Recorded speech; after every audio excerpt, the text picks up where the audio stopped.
Staggering statistics show that prostate cancer is the second leading cause of cancer deaths for men in the U.S. According to the American Cancer Society, about 1 in 8 men will be diagnosed with prostate cancer during their lifetime, but for black men, it's 1 in 6. In fact, the American Cancer Society predicts that it will be the leading cancer diagnosis among black men in America this year. And joining us now for more insight is Gabe Canales, who's the founder of Cure Foundation. Gabe, good morning to you. Those are staggering numbers, and I know that you personally have experience with cancer. Tell us about your situation, when you were diagnosed, and how you're doing now. Yeah, so I was diagnosed in 2010 at age 35 with early stage prostate cancer. I had no symptoms and no family history, but it was a chance checkup that led to the diagnosis. I had low testosterone, and the low testosterone led me to a urologist, and the urologist had me take a PSA test. The PSA test was high. I had another PSA test and a biopsy, and it led to an early stage prostate cancer diagnosis. So it's possible, Gabe, that if you hadn't just been, trying to take care of one issue, you wouldn't have found out. And that's scary because as it progresses, it can get more lethal. So what do you suggest men do? And at what age should every man start getting those PSA tests?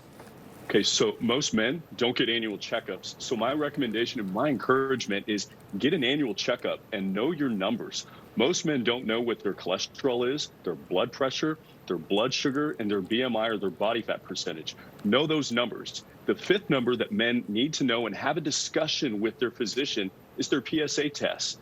Now, there are different recommendations of when men should have that PSA test, but early on, if men start getting in the habit, see, I wasn't in the habit of getting an annual checkup. I had gone decades without getting that checkup, and I didn't know my numbers. But at the time of my diagnosis, I was 40 pounds heavier than I am today. I had high cholesterol, and we see that there are associations with high cholesterol and high blood pressure, not only with heart disease, stroke, and diabetes, but also with prostate cancer. So men need to get out in front of it. We need to encourage men, our loved ones, our fathers, husbands, brothers, sons, get an annual checkup. And lifestyle matters. We do know that there is more and more research that shows that there is a link with poor lifestyle habits and prostate cancer, as well as other chronic health conditions.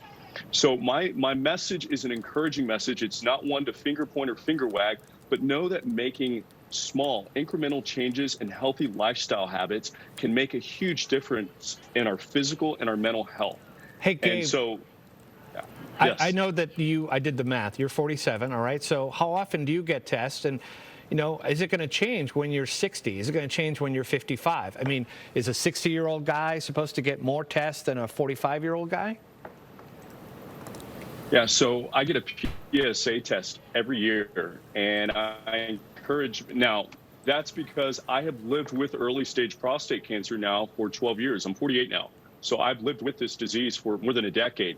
However, my PSA numbers have remained the same. Again, it's a conversation that when you have a baseline to go by, then you speak with your physician about how often you should have that PSA test.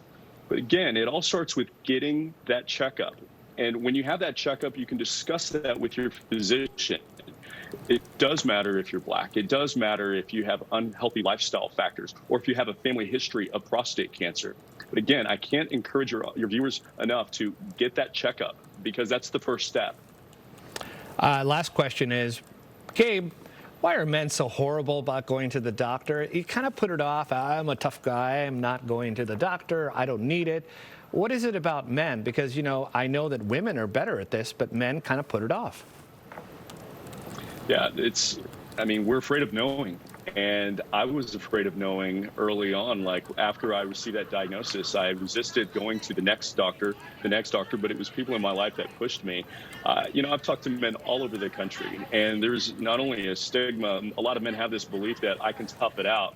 That's how I was brought up. I had men in my family, whenever I felt sick, my dad would always say, suck it up, you're okay. And that's the culture that we are, especially Hispanic culture, And I've talked to many men in general already have that stigma of confronting our mental health and our physical health challenges. But the more we talk about it, the more that we can overcome that. And so segments like this really do help.